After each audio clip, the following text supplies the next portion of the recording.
In a couple of weeks, the White House is going to release a series of books that look like this. They're called the President's Budget for, it'll be 2008, fiscal 2008, the period of federal spending and accounting that begins October 1st of this current year.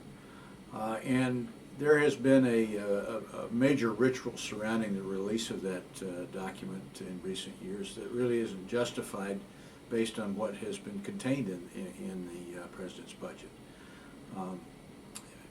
Back in 1921, we started to ask the President to prepare a budget.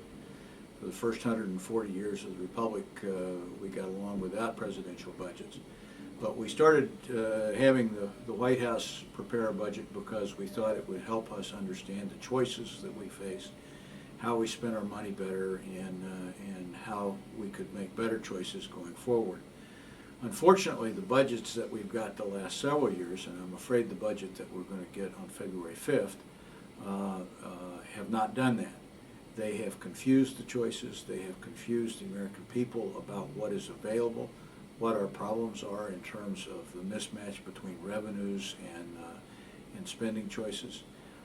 And they have led us out in ways that have encouraged larger and larger deficits and a growing federal debt. Unfortunately, the production of the budget is not cheap. We spend a great deal of money to produce these documents. One would think if you read these documents that you would know a lot about the federal budget, but in fact, I have read the documents. I don't know how many people can say that, and they don't tell you very much. The real budget is in the justifications that are submitted by the agencies of the government.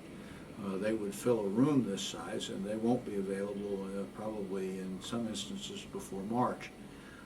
You have to look at those documents to find out what's really being proposed. And it's at that point in time we begin to find out that what the President told us he was asking for on February 5th isn't really in the details of the budget that he submitted.